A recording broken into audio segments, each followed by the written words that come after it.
오늘 누가복음 18장과 19장 절반 부분 이상을 좀 다뤄드리도록 하겠습니다. 제 마음 같으면은 21장까지 했으면 좋겠어요. 왜냐면 다음 주에 초청 강사가 있어가지고.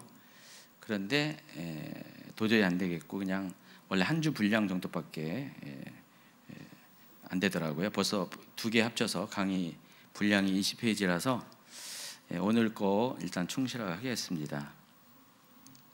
지금 계속해서 누가복음을 하면서 여러분 기억나는 게 계속 비유가 등장하고 있다는 사실을 아시기 바랍니다.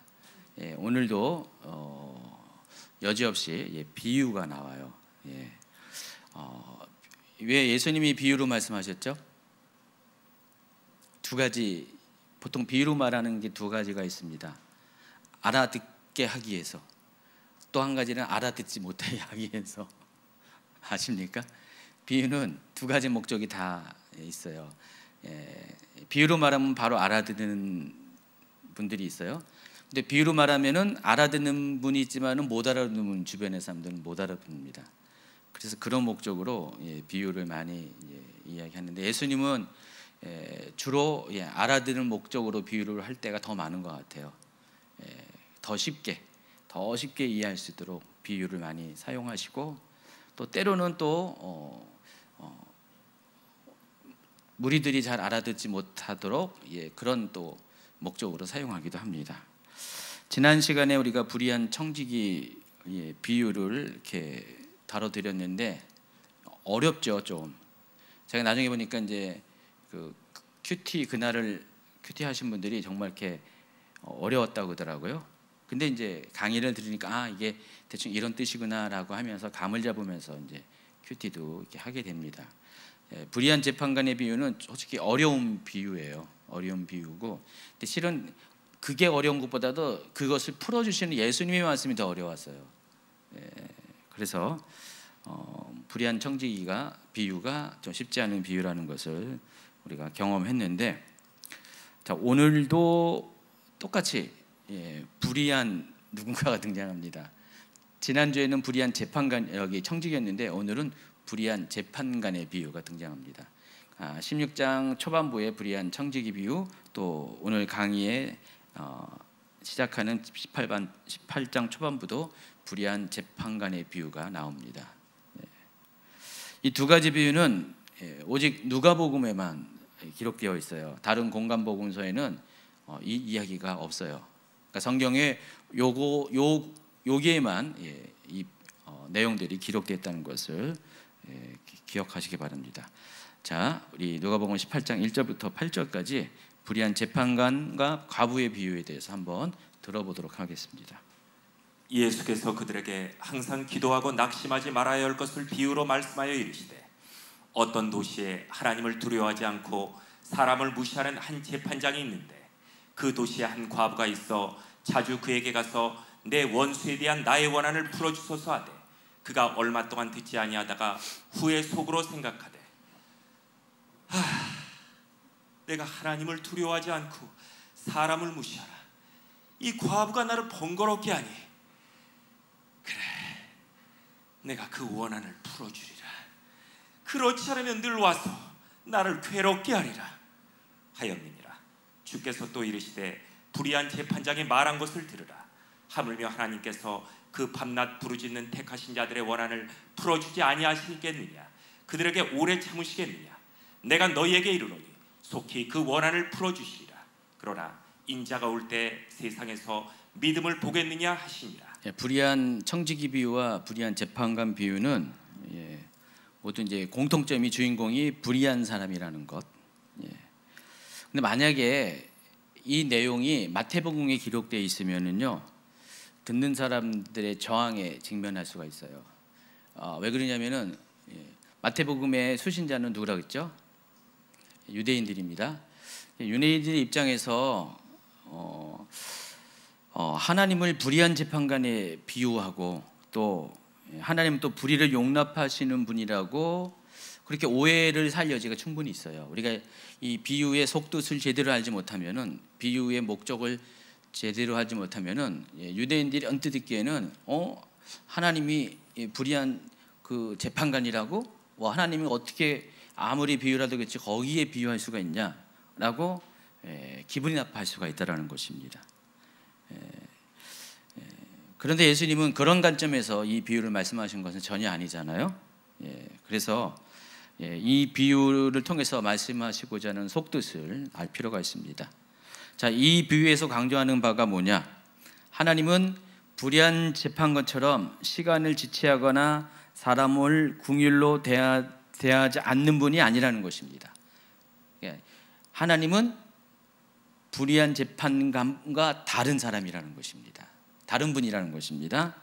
하나님은 언제나 성도들의 안타까운 기도에 귀 기울이시고 또 되도록 하나님의 시간대에서 가장 빠르게 응답해 주시기를 원하시는 분, 이게 바로 하나님이라는 것입니다. 여러분, 하나님은 늘 여러분에게 관심 많이 갖고 계신 거 아십니까? 여러분 요즘 카톡 하시는데 어떤 분은 카톡을 보내면은 함흥차사인 분이 있어요. 읽지도 않아. 하루 이틀 그냥 몇 시간 정도는 이해해. 바쁘니까 그럴 수 있다. 근데 하루 이틀 지나도 이해를 안 읽어요. 그리고 며칠 뒤에 만나서 이야기하면은 또 딴소리 하고 있죠. 언제 뭘 그런 얘기했냐고, 카톡 보라고, 문자 보라고, 막 그런 분들이 있어요. 물론 성격 탓에 그런 분들이 있긴 있어요. 근데 그게 너무 심하면은 성격만 탓할 게 아니라 관심이 없다라는 것을 스스로 좀 생각을 해보셔야 돼요. 어떤 분은 카톡을 해도 그냥 곧바로 응답을 하잖아요.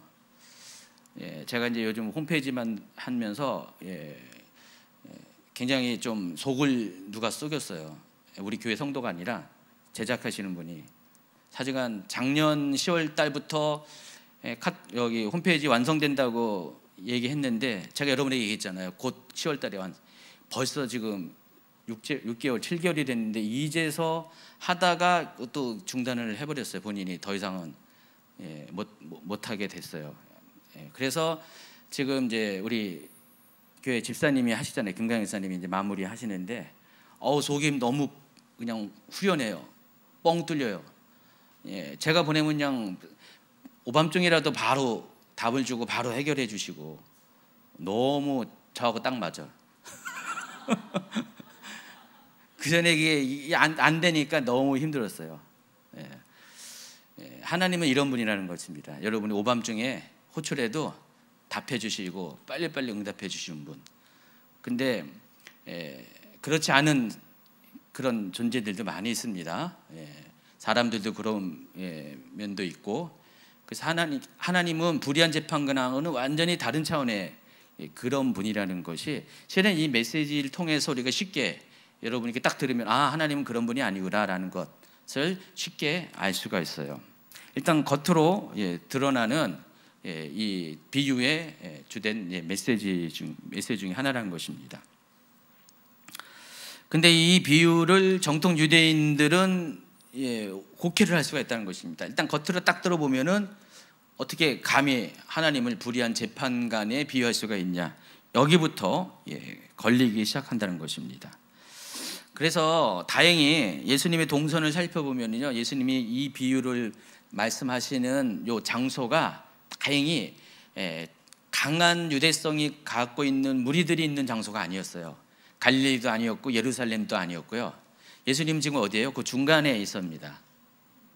그래서 지금 불의한 청지기 비유도 베레아 지역에서 전한 말씀이고, 오늘 읽어드린 불의한 재판관 비유도 베레아는 아니지만은 갈릴리와 그 유대 사이에 있는 그 어느 지역, 완전히 그냥 유대성이 강한 지역이 아니었습니다. 그나마 더군다나 이 비유들은 마태복음이 아니라 누가복음에만 실려 있어요. 그러니까 이걸 읽는 대상이 일단 1차적으로 이방인들이니까 그나마 어쩌면 그런 이유 때문에 오직 누가복음에만 이 두 가지 비유가 실려 있을 가능성이 있다고 저는 이 연사는 외칩니다. 저는 제 생각이 그렇다는 거예요. 아마도 그것 때문에 누가복음에만 기록된 게 아닐까라는 생각을 해봤습니다. 또 한 가지 관심 갖고 주목해야 할 것이 있습니다. 불의한 재판관과 가부의 비유는 이미 이렇게 11장 5절부터 8절에 다뤄드린 어떤 비유와 상당히 유사성을 갖고 있습니다. 한밤중에 찾아온 친구의 비유, 떡 달라고 여러분 아시죠? 예, 그 비유와 내용적으로 굉장히 유사합니다. 두 가지 모두가 겉으로 드러난 그 주제는 기도에 관한 메시지예요. 예, 그 한밤중에 찾아온 친구의 그 떡 달라고 하는 그 비유도 기도와 관련돼서 예수님께서 아예 직접 기도를 가르쳐 주시면서 하신 비유라고 말씀하시면서 얘기하신 것입니다. 그런데 이것도 기도에 관한 메시지라는 것입니다. 우리가 간청하는 기도를 하면 하나님은 반드시 들어주신다. 불의한 재판관조차도 들어주는데 하물며 정말 우리를 너무도 사랑하시고 지극히 큰 관심을 가지고 계신 하나님께서 어찌 안 들어줄 수 있느냐, 그런 의미에서 이 비유가 기록된 겁니다. 그래서 그런 면에서 한밤중에 찾아온 친구의 비유와 굉장히 유사점을 가지고 있어요. 그런데 이 두 가지 비유는 최종적인 주제가 다릅니다. 그냥 한밤중에 찾아온 친구의 비유는 그냥 주제가 기도에서 시작해서 기도로 끝나요. 그런데 이 불의한 재판관과 과부의 비유는 기도에 대한 메시지를 가르쳐주면서 최종적인 결론은 뭐냐? 종말론적인 주제를 담고 있다는 것입니다. 한밤중에 찾아온 친구의 비유는 종말론과는 아무런 상관이 없어요. 마지막 대화는 오직 기도와 상관이 있는데, 이 불의한 재판관과 과부의 비유는 이 마지막 때를 살아가는 제자들이, 성도들이 어떤 자세로 기도해야 함을 가르쳐주는 그런 목적을 가지고 있다는 것입니다. 그러니까 기도에 대한 메시지지만은 그 기도를 어느 때에 어떤 이런 식으로 기도할 것을 말씀하신다는 것입니다. 그래서 그것을 알 수 있는 키워드가 8절에 보니까 인자가 올 때 세상에서 믿음을 보겠느냐 하시니라 라는 이 구절이 그와 같은 이 비유의 성격을 알게 해주는 또 키워드가 되는 것입니다. 예수님은 끝까지 간청하는 기도를 할 것을 말씀하고 계십니다. 불의한 재판관조차도 간청을 들어주는데 하물며 하나님께서 우리가 그렇게 간구하는 기도를 들어주지 않겠느냐? 아니다, 하나님은 반드시 들어주실 것이다. 그러면서 뭔 얘기를 하시냐면은 예수님이 다시 오실 때, 인자가 올 때, 그때가 언제예요? 마지막 때예요. 예수님의 재림의 때입니다. 이미 예수님이 오셨어요. 근데 다시 오신다는 건 뭐예요? 재림하신다는 그 때를 가리키는 것입니다. 예수님이 다시 오시는 그때는 곧 마지막 때를 가리키는데, 그때까지 사람들은 낭망하지 말고 끝까지 기도해야 된다. 이 메시지가 여기 추가적으로 들어가 있어요. 여러분, 지금이야 우리가 기도하는 게 그다지 어렵지 않은데, 앞으로 때가 마지막으로 갈수록, 그런 마지막 때와 같은 환경으로 가면 갈수록 기도하는 것이 어려워집니다. 여러분, 그 엘리야 시대에 하늘이 막혔죠. 비가 오지 않았죠. 우리가 이것을 여러 가지 해석할 수가 있는데, 우리가 영적인 한 측면에서 이것을 해석할 수가 있어요. 하나님의 응답이 의도적으로 멈춰 있는 시간이 의미해요. 엘리야 시대에 3년 동안 비가 오지 않은 것은 하나님이 비를 내려보내지 않은 거예요. 다른 이유가 아니라 하나님이 일부러 의도적으로 비를 내려보지 않은 때가 있습니다. 그 기근의 때에도 하나님은 먹일 사람은 먹이고 살릴 사람은 살리셨잖아요. 하나님의 사람들 살렸었습니다. 마지막 때도요, 일정 기간을 하나님께서 그런 시간을 허락할 수가 있어요.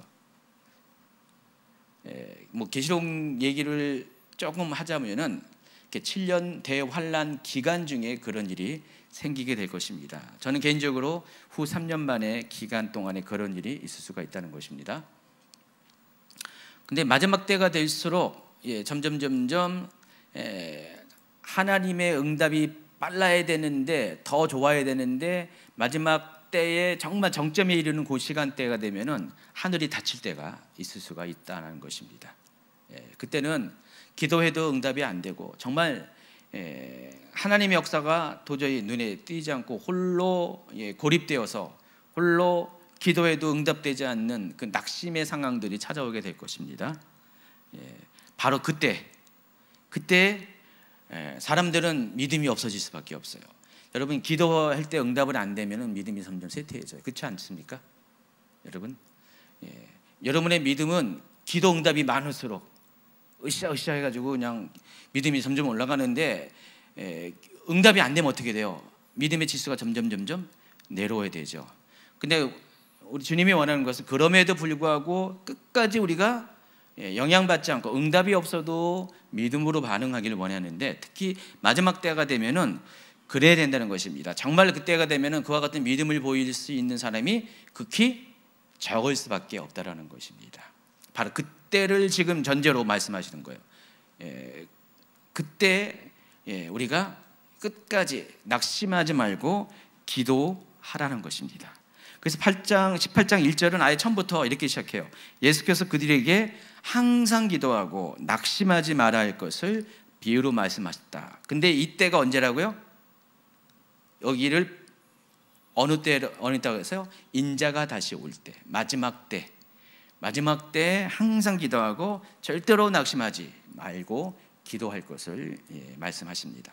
여러분, 개인적으로 지금도 마지막 때와 비슷한 환경 가운데 있는 분이 있는데, 먼저 여러분이 이 시대를 땡겨서 바로 그 순간에, 지금 이 순간에 여러분 낙심하지 마시고 계속해서 기도를 올려주시기 바랍니다. 그게 어디 간 거 아닙니다. 하나님은 계속 들으시고 계시고, 단지 하나님은 지금 일부러 여러분을 위해서 어쩌면 비를 스스로 내리지 않으시려고 하는 시기일 수도 있어요. 그러나 그 시기가 지나면은 정말 하늘에서 비가 내릴 겁니다. 은혜의 비, 또 응답의 비가 정말 폭포수처럼 내리는 경험을 하게 될 것입니다. 그때까지는 절대로 낙심하지 말고 기도하라는 것입니다. 그래서 예수님은 이 비유의 결론으로 낭망하는 상황에도 그 상황을 뚫고 기도하는 사람에게는 반드시 기도의 응답이 있을 것과, 성도들은 그것으로 자신의 믿음을 증명하게 될 것을 예고하신 것입니다. 지금 이제 첫 번째 비율은 이렇게 우리가 이해하시기 바라고요. 누가복음 18장 9절에는요, 또 한 가지 비유가 연속적으로 나옵니다. 불의한 재판관과 과부의 비유를 말씀하시고, 이번에는 바리새인과 세리의 비유가 등장합니다. 계속해서 지금 비유 나오고 또 비유 나오고 계속 비유가 등장하는데, 근데 이 비유를 전하시는 목적이 여기 9절에 분명히 나와 있어요. 또 자기를 의롭다고 믿고 다른 사람을 멸시하는 자들에게 이 비유로 말씀하시되, 이런 사람들에게 어떤 교훈을 주시고자 지금 10절 이하의 비유를 예수님께서 알려주신다는 것입니다. 자기를 의롭다고 믿고 다른 사람을 멸시하는 자들이 누구냐? 뒤에 보니까, 비유에서 보니까 바리새인들입니다. 그래서 이 비유에는 두 사람이 등장합니다. 주인공이 둘인데, 바리새인과 세리입니다. 바리새인은 각각 어떤 특정한 사람들의 집단을, 공동체를, 성향을, 부류를 대표하는 사람입니다. 바로 바리새인들은 유대교를 대표합니다. 특히 유대교 안에서 종교성이 강한 그런 율법적인 사람들을 대표하는 게 바리새인이고요. 세리는 죄인을 대표하는 사람입니다. 제가 이 강의 중에서 얘기했죠. 유대인들은 어떤 사람을 죄인이라고 이야기한다고요? 율법을 지키지 않는 사람을 죄인이라고 부릅니다. 강도질 등등 다 죄인인데, 근본적으로 뭐예요? 율법을 지키지 않은 거죠. 이웃을 내 몸같이 사랑하라는 그 율법을 지키지 않은 거니까 강도질을 하죠. 사기꾼 다 그래서 그런 거죠. 그래서 율법을 지키지 않는 사람들은 죄인이라고 보고 있습니다.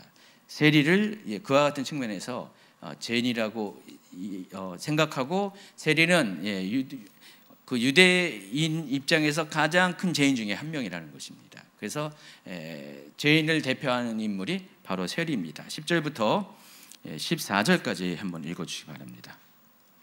두 사람이 기도하러 성전에 올라가니 하나는 바리새인이요 하나는 세리라. 바리새인은 서서 따로 기도하여 이르되 하나님이여, 나는 다른 사람들 곧 토세, 불의, 가늠을 아는 자들과 같지 아니하고 이 세리와도 같지 아니함을 감사하나이다. 나는 일에 2번씩 금식하고 또 소득의 11조를 드리나이다 하고, 세리는 멀리 서서 감히 눈을 들어 하늘을 쳐다보지도 못하고 다만 가슴을 치며 이르되 하나님이여, 불쌍히 여기소서, 나는 죄인이로소이다 하였느니라. 내가 너희에게 이르노니 이에 저 바리새인이 아니고 이 사람이 의롭다 하심을 받고 그의 집으로 내려갔느니라. 무릇 자기를 높이는 자는 낮아지고 자기를 낮추는 자는 높아지리라 하시니라. 바리새인의 목소리가 성우와 같은 목소리라는 것을 여러분 기억하시기 바랍니다. 아니 겉모습이 그렇다는 겁니다. 여러분, 당시 바리새인은 여러 가지 율법을 잘 지켰고 또 기도에 가는 율법도 철저하게 지켰어요. 당시 이제 유대인들은 유대교 전통 안에서는 3번의 기도 시간이 있었습니다. 그래서 오전 9시, 또 정오, 그리고 오후 3시 3번에 걸쳐서 기도를 합니다. 이슬람은 여기서 2개를 더 추가한 겁니다. 이 카피 복산 종교인데 2개를 더한 거예요. 3번의 기도하는 습관을 갖고 있었고요. 근데 바리새인이 과연 어디서 기도했을까? 성전의 구조를 보면은요, 10번 슬라이드 보시면은요, 이게 예수님 당시에 헤롯 성전이옵니다. 그 제사장의 뜰이라고 하는 그 공간까지는 원래 솔로몬 성전의 구역이에요.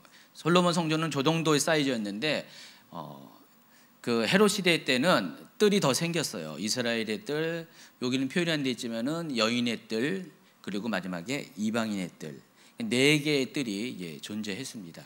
이 성전의 규모가 어마무시하게 커요.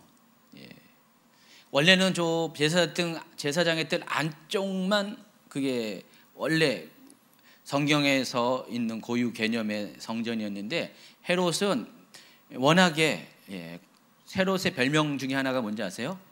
건축왕입니다. 온갖 곳에 다 건축을 해가지고요, 거대한 건축물을 많이 만든 그런 헤롯 대왕을 말합니다. BC 4년에 죽은. 그때 저 건물을 지금 예수님이 지금 사역하는 이때도 현재 진행형으로 계속 짓고 있는 거였어요. 엄청 오랫동안 수십 년 동안 짓고 있는데 아직도 완성이 덜 된 상태였습니다. 그래서 이 헤롯 성전은요, 완성된과 동시에 무너졌거든요. 거의 시간 차이 안 나고 계속 이 공사가 진행되고 있는 상황인데, 저기 보면은 제사장의 뜰에는 누가 들어갈까? 제사장의 뜰이라고 했으니까 제사장들만 들어가는 것이에요. 일반 성도들은 못 들어갑니다. 그럼 바리새인들은 어디까지 들어갔을까요? 이스라엘의 뜰까지만 이제 들어갔습니다. 지금 바리새인은 저 이스라엘의 뜰에서 지금 기도하고 있어요. 기도하고 있는 바리새인 보이죠? 2번째 슬라이드 보시면은 저기가 이제 이스라엘의 뜰입니다. 저기서 지금 기도하고 있습니다. 저 이스라엘 뜰에서 제사장의 뜰에까지 들어가는 거기에 모두 몇 개의 계단이요? 15개의 계단이 생각 안 나세요? 시편 120편부터 134편까지가 성전에 올라가는 노래라고 했는데, 여리고에서 예루살렘까지 갈 때마다 중간에 차례로 한 번씩 그 시편을 암송한다고 그랬죠. 그리고 그 제사장의 뜰에 들어가기 전에 그 문을 통과할 때 15개의 또 계단이 있는데, 한 계단 올라갈 때마다 또 시편 120편부터 하나, 둘 이렇게 암송을 하는 바로 곳들이 있는 곳이에요. 그 앞에 뭐가 있어요? 연복의 나팔 모양의 연보함이 이렇게 12개가 양쪽으로 6개씩 이렇게 있고요. 바로 그 뜰, 거기서 지금 바리새인이 기도하고 있죠. 이렇게 기도하고 있습니다. 근데 제가 막 그림을 막 구글에서 찾아보니까 요 2개의 그림이 거의 붙어서 이렇게 있어요. 그러니까 바리새인과 세리가 그냥 거의 차이 없이 이렇게 그냥 기도하는 장면으로 많이 묘사되는데 실은 멀리 떨어져 있었습니다. 세리는 저 바깥에 이방인의 뜰에 있었어요. 이방인 뜰에서 기도하고 있어요. 그러니까 죄인이라 그러니까 저 성전은 못 들어가고, 이방인은 이스라엘 입장에서는 율법을 안 지키니까 죄인이잖아요. 그러니까 이방인들 들어가는 뜰이 저 바깥에 넓은 데였어요. 그래서 거기 보면은 펜스처럼 경계석이 있죠. 보이나요? 성전 이렇게 가운데 이렇게 담이 있고 좀 내려오면 여기 둘러가지고 이렇게 나지막히 경계석이 있죠. 예, 거기까지가 이방인이 들어갑니다. 그래서 이방인이 만약에 저 안에 들어가면은 경고문이 붙어 있어요. 여기 출입하는 이방인은 죽음을 면치 못할 것이다 라는 경고문이 있습니다. 근데 세리가 지금 기도하는 장소가 저 바깥에요. 이방인의 뜰에서 기도하고 있습니다. 먼저 여기다가 여기 그랬죠.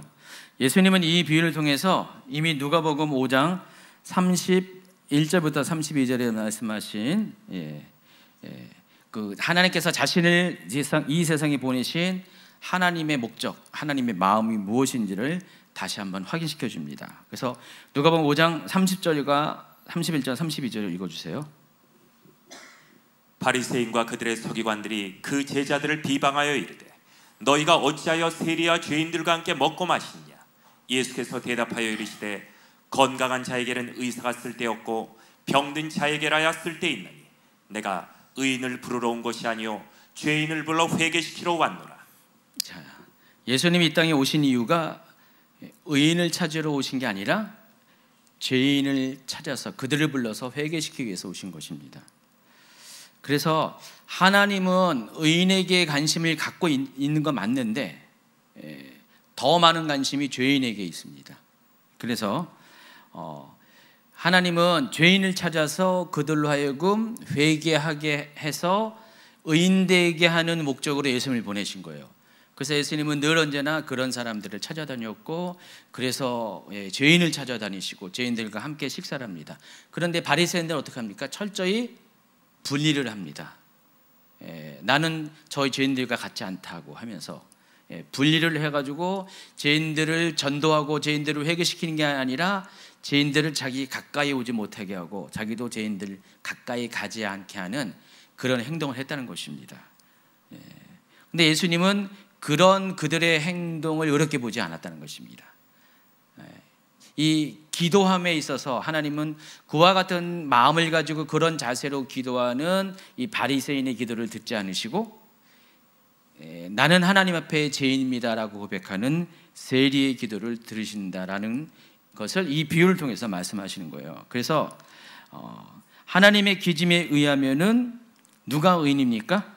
율법의 행위로 자신이 의인임을 자랑하는 자가 아니라 겸손하게 자신이 죄인임을 인정하는 사람, 이게 하나님 앞에 의인이라는 것입니다. 동시에 이제 이 비유에서는 율법을 알면서도 정작 율법을 주신 하나님의 마음을 알지 못하고 또 하나님께 영광도 돌리지 않으면서 오직 자신만 높이고자 하는 이 바리새인의 위선을 지적하십니다. 그래서 예수님은 내가 너희에게 이르노니 이에 저 바리새인이 아니고 이 사람이 의롭다 하심을 받고 그의 집으로 내려갔느니라. 동시에 무릇 자기를 높이는 자는 낮아지고 자기를 낮추는 자는 높아지리라 라는 이 말씀을 하십니다. 자, 비유가 목적하는 메시지는 바로 이겁니다. 14절이에요. 근데 예수님이 이 비유를 하실 때 때마침 사람들은 자기 자녀들을 만져줄 것을 기대하고 예수님께 자기 자녀들을 데리고 나옵니다. 15절에 보니까 사람들이 예수께서 만져주심을 바라고 자기 어린아기를 데리고 왔다 그랬습니다. 여기서 어린 아기라고 표현했는데 이 아기라고 이렇게 번역한 이 헬라어 브레테라는 이 단어는 브레페라는 단어는 갓난아기를 말해요. 젖먹이 아기. 우리식으로 말하면 어떻게 해요? 영아. 우리 교회에도 영아가 있고 유아가 있다는 거 아시죠? 그래서 유아는 그래도 좀 자기 혼자 움직일 수 있는 그런 아이들인데, 영아는 완전히 돌봄이 필요한 그런 정말 어린 아기입니다. 사람들이 아기를 데리고 지금 이렇게 안고서 예수님께로 데려갈 때 제자들이 꾸짖었습니다. 제자들이 꾸짖은 이유는 다른 것이 아니라 예수님이 지금 말씀을 전하실 때 아기들은 어떻게 통제가 안 되니까 배고프면 울고 뭐하면 울고 뭐 싸면 울고 그러니까 그런 것 때문에 단순히 아마 그런 것 때문에 오지 못하도록 지금 이게 상황이 어딘데 감히 어떻게 아기들을 데려올 수 있냐고 하면서 아마 막았었을 가능성이 많이 있습니다. 그때 예수님은 그 브레페와 유아들과 파이디온까지 어린 7살 미만의 아이들까지 불러서 이렇게 말씀하십니다. 16, 17절. 예수께서 그 어린아이들을 불러 가까이 하시고 이르시되 어린아이들이 내게 오는 것을 용납하고 금하지 말라. 하나님의 나라가 이런 자의 것이니라. 내가 진실로 너희에게 이르노니 누구든지 하나님의 나라를 어린아이와 같이 받아들이지 않는 자는 결단코 거기 들어가지 못하리라 하시니라. 지금 이거는 앞에 바리새인과 세리의 비유와 계속 이어지는 메시지예요. 예수님이 14절에 무릇 자기를 높이는 자는 낮아지고 자기를 낮추는 자는 높아지리라 라고 말씀하시면서 때마침 아기들을 데려오고 아기들을 막아서는 제자들의 모습을 보면서 이 말씀을 하신 거거든요. 결국은 예수님의 관점에서 하나님이 귀하게 여기고 하나님이 은혜를 주시고자 하는 사람은 누구라고요? 자기를 높이는 자가 아니라 자기를 낮추는데 자기를 낮추는 그 가장 대표적인 그런 계층이 바로 뭐 세리도 해당하지만은 그리고 자기를 죄를 고백하는 세리도 하지만은 여기 어린 아기들이 그와 같이 절대로 자기를 높일 수 없는 그런 아이라는 것입니다. 그래서 어린아이의 두 가지 상반된 특징이 있어요. 어리석음이라는 특징이 있고 순수함과 겸손이라는 특징이 있는데 지금 어린아이들의 이 순수하고 겸손한 모습과 같이 자기를 그와 같이 하나님 앞에 보여주는 사람, 바로 세리가 그렇게 했잖아요. 자신의 죄인됨을 인정하고 그런 사람들이 결국은 천국 하나님 나라에 들어가게 된다라는 것을 말씀을 하십니다. 그리고 이제 곧바로 또 진행하겠습니다. 바로 이때 어떤 관리가 물어 이르되 선한 선생님이여 내가 무엇을 하여야 영생을 얻으리까? 라고 18절에 질문합니다. 그러니까 누가 하나님 나라에 들어가는가를 지금 여기 앞에서 얘기하고 있었잖아요.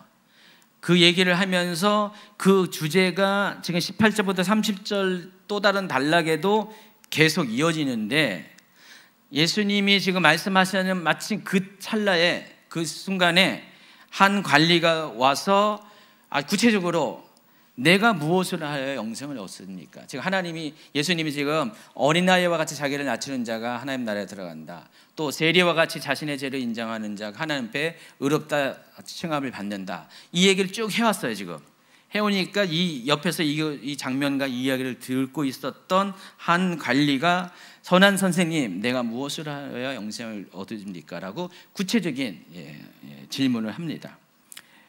공감복음서 모든 곳에서 이 사람의 이야기를 등장하는데 마가복음에서는 한 사람이라고 질문한 사람을 표기했고 마태복음에서는 청년이라고 했습니다.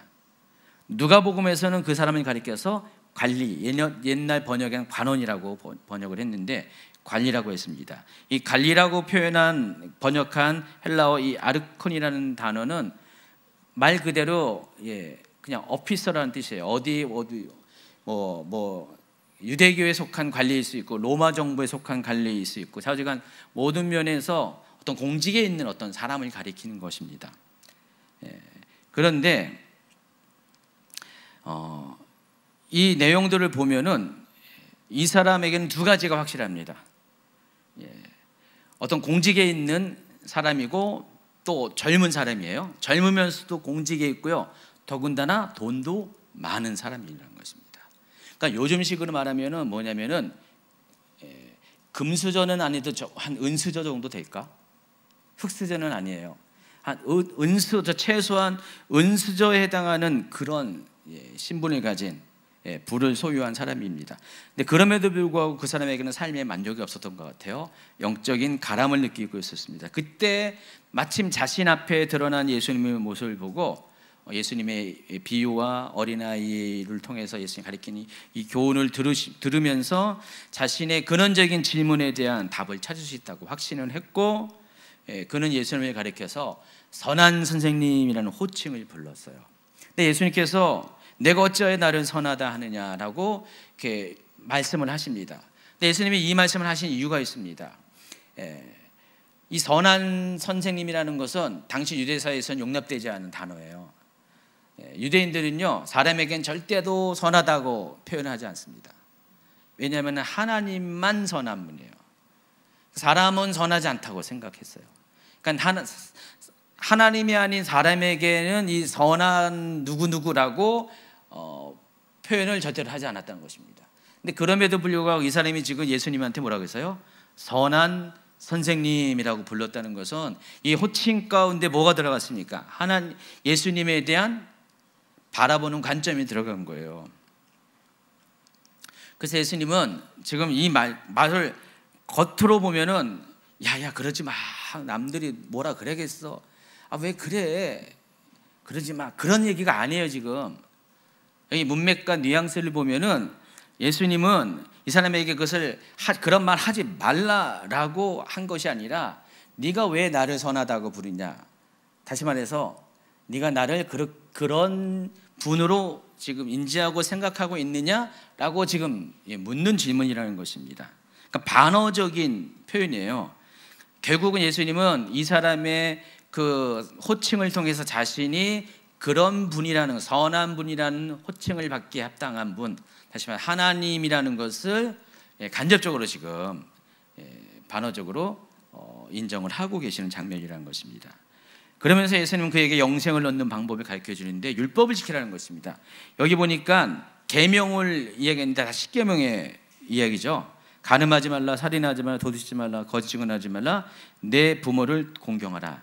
자, 지금 이 내용들은 10계명 중에 어떤 내용입니까? 후반부에 있는 10계명 내용들이에요. 다 사람과 관련된, 다시 말해서 이것은 뭐예요?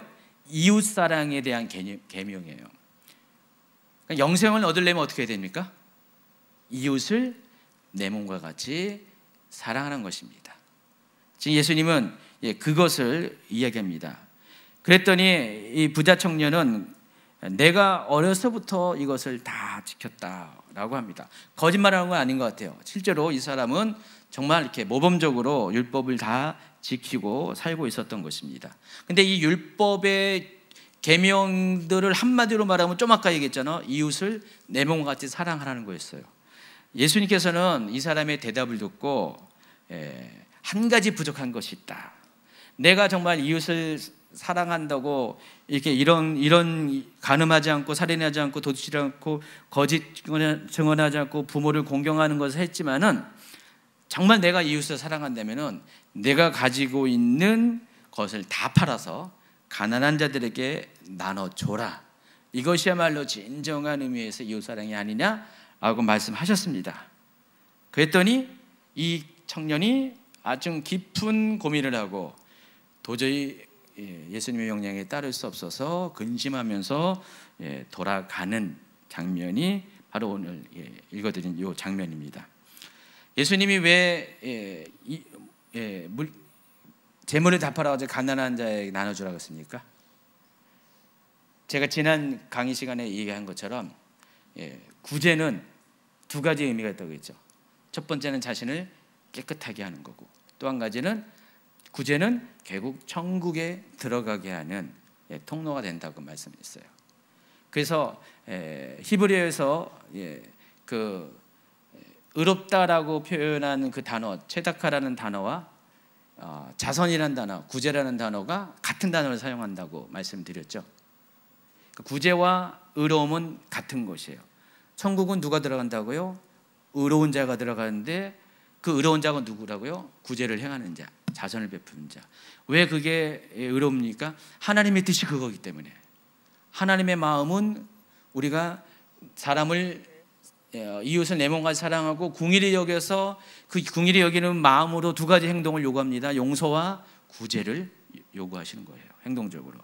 지금 예수님은 지금 정말 이 계명들을 다 지켰다면은 진짜 내가 그런지를 확인할 수 있는 방법이 뭐냐? 내 재물을 다 팔아서 가난한 자에게 나눠줘라. 그걸 가지고 정말로 내가 정말 이웃을 내 몸과 사랑했다는 것이 증명이 될 거고, 그리하면 영생을 얻게 될 것이다 라고 예수님이 말씀하신 거예요. 그런데 이 사람은 이웃보다는 자기 재물을 사랑했죠. 자기 자신을 사랑했기 때문에 그리할 수 없었습니다. 이때 예수님은 그 사람의 그 모습을 보면서 24절과 25절에 말씀하십니다. 읽어주세요. 예수께서 그를 보시고 이르시되 재물이 있는 자는 하나님의 나라에 들어가기가 얼마나 어려운지, 낙타가 바늘귀로 들어가는 것이 부자가 하나님의 나라에 들어가는 것보다 쉬우니라 하시니. 사실 낙타가 바늘귀에 바늘구멍으로 들어갈 수가 있습니까? 이거는 말도 안 되는 설정이죠. 설정 자체가 웃기는 일입니다. 근데 여러분이 그렇게 그런 식으로 들을 수 있어요. 근데 여기는 좀 이렇게 내막을 알면은 좀 여러분이 알고 있는 뉘앙스랑 좀 다르다는 것을 알 수가 있습니다. 당시 랍비들은요, 어떤 불가능한 어떤 일을 가리킬 때 여기 낙타 대신 코끼리가 바늘귀를 들어가려고 한다라는 표현을 했다고 합니다. 어떤 사람이 말도 안 되는 불가능을 할 때 야 코끼리를 너 지금 바늘귀에 집어넣으려고 그래? 막 이런 식으로 표현했다는 것입니다.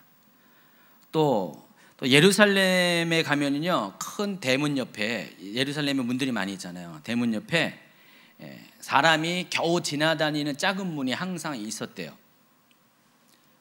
그걸 바늘귀 문이라고 불렀대요. 그래서 그림에 보시면은요, 저 오른쪽 그림에 보세요. 실제 이게 사진인 것 같아요.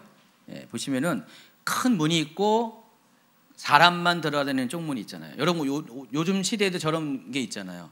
큰 문이 있고 그거를 열고 닫기가 힘드니까 어떤 행사 때는 필요할 때는 다 활짝 열지만은 보통 일반일 경우는 사람만 들어다니도록 별도의 문이 있는데 저 문을 바늘귀 문이라고 불렀다는 거예요. 이해하시겠어요? 예. 그래서 이 문에 이 문은 사람만 들어갈 수 있는 문인데, 가끔 어떤 사람들은 저 큰 문이 닫혀 있고 저 문은 마음대로 통과할 수 있으니까 자기 낙타를 데리고 성문을 통과할 때 문을 안 열어줄 때 억지로 그 조그만 문에다가 낙타를 꾸겨가지고 데리고 들어가려고 하는 사람들이 종종 있었나 봐요. 실제로. 그래서 예수님께서 그것을, 사람들이 다 알고 있는 내용이에요. 그것을 비유로 지금 이 설명을 하고 있다는 것입니다. 그러니까 우리가 생각하는 정말 실제로 이 바늘귀에다가 낙타를 집어넣는다는 그런 의미가 아니라, 저 바늘귀라고 불리는 요 쪽문에다가 낙타를 집어넣는 것 같이 부자가 그 천국에 들어간 것은 그만큼 어렵다. 그러니까 설정 자체가 아주 완전히 불가능한 그 낙타가 진짜 바늘귀에 들어가는 그 얘기하는 게 아니라 저 문에 들어갈 정도로 어렵다라는 의미에서 이야기를 하고 있다는 것입니다. 그러니까 부자는 절대로 천국에 못 들어간다, 그 얘기가 아니에요. 이해하시겠어요? 그래서 26절에 보니까 듣는 자들이 이르되 그런즉 누가 구원을 얻을 수 있나이까. 지금 겉으로 보면은 이 사람들, 예수님이 그렇게 말하니까 정말 실제로 바늘귀에, 여러분 알고 있는 바늘귀에 낙타를 못 들어가는 것이 어렵다. 들어간 것보다 부자가 천국에 들어간 것이 어렵다니까 이거는 불가능한 거 아닙니까? 예수님 누가 구원을 받습니까? 이건 말도 안 되는 거 아닙니까? 지금 그 얘기하는 것처럼 얘기가 여러분이 뉘앙스로 들리는데 그 말이 아니에요. 지금 그 말이 아니라 한번 이렇게 성우께서 그들이 이제 이런 식으로 이런 마음을 가지고 예수님에게 따지고 있다는 것을 이 파란색 한번 읽어주세요. 아니 예수님, 이거 말도 안 되는 소리 하지 마십시오. 그렇게 하면 누가 구원을 받겠습니까? 낙타가 바늘귀 문에 들어간다는 것과 같은 말씀은 아예 하지 마십시오. 예. 이게 뭐냐면은, 그러니까 낙타를 가지고 바늘기면에 집어넣는 그 행동, 어리석은 행동이잖아요. 근데 예수님은 지금 그 말을 하니까, 예수님 그런 말 하지 마세요. 뭐 그런 식으로 하면 누가 구원을 받을 수 있습니까? 그 말도 안 되는 소리 하지 마세요. 지금 그런 뉘앙스로 얘기를 하고 있다는 것입니다. 사실 부자 관리의 질문에 대해서 예수님이 이미 기록된 율법의 계명을 지키면은 영생을 얻는다고 말씀하셨는데, 이 말씀을 하신 이유는 실제로 뭐냐? 사람은 율법을 온전히 지킬 수가 없다. 그것을 강조하기 위해서 이 말씀을 하시는 거예요. 근데 그 사람이 율법을 온전히 지킬 수 없는 것은 마치 낙타가 바늘기로 들어가는 것 같이, 바늘기 문으로 들어가는 것 같이 그 정도로 어렵다는 것입니다. 솔직히 어떻게 꾸겨서 집어넣으면, 옛날에 제가 티코에 6, 7명까지 태우는데 무슨 유튜브 보니까 10명도 나오고 막 그러는데, 어떻게 하면은 뭐 들어갈 수도 있잖아요, 그렇죠? 낙타 끌어가지고 목 잡아가지고 집어넣고 막 그냥 뻥뻥 쳐가지고 그냥 야 배 집어넣어, 어깨 집어넣어 해가지고 어떻게 집어넣을 수는 있잖아요. 실제로 그렇게 하려고 한다는 거예요. 지금 이때 사람들이 들어갈 수도 있어요. 근데 그건 굉장히 어리석은 행동이라는 것입니다. 힘든 상황이에요. 실제로 낙타가 실제 바늘기에 들어가는 그 정도는 아니에요. 근데 그 정도는 아니라는 거예요. 이거 설정 자체는 불가능한 거예요. 그러니까 율법을 지킨다는 게 어쩌면 지킬 수가 있어요. 그러나 사람이 그 율법을 100% 지킬 수는 없다라는 것입니다. 제 말이 뭔 말인지 이해하세요? 말뜻을 잘 아셔야 돼요. 예수님은 완전히 말도 안 되는 설정을 하신 게 아니라, 실제로 어쩌면은 요령껏 낙타를 굶겨서라도 어떻게 하면은 그 바늘기문을 집어넣을 수가 있는 가능성은 0.000%, 0.001% 있을 수가 있어요. 율법이 그렇다는 것입니다. 근데 사실은 그럴 수가 없잖아요. 사실은 그렇게까지 사람이 율법을 지킬 수가 없는, 그것을 지금 비유하신 거예요, 지금. 그러니까 지금 예수님은 바리새인들에게 지금 율법과 계명과 관련해서 지키라고 막 했는데, 지금 바리새인과 들으니까 우리도 그런 똑같은 부자 청년의 입장이잖아요. 그러니까 지금 결국은 자기들한테 말하는 거예요. 그러니까 예수님 그런 말 하지 마세요. 그런 말 우리 왜 기죽어요? 어떻게 뭐 그렇게 못 들어간다고 말할 수가 있습니까? 누가 구원을 그렇다면 받을 수 있어요? 라고 따지고 있는 장면이라는 것입니다. 자, 그럴 때 예수님이 이렇게 마무리하십니다. 27절. 이르시되 무릇 사람이 할 수 없는 것을 하나님은 하실 수 있느니라. 바로 이겁니다. 사람으로서는, 율법으로서는 할 수 없지만은, 그러나 하나님은 능히 사람을 구원하실 수 있는 분이기 때문에 하나님은 그런 사람을 천국에 들어갈 수가 있다, 구원받을 수가 있다라고 이 말씀하십니다. 뒤에 나오는 베드로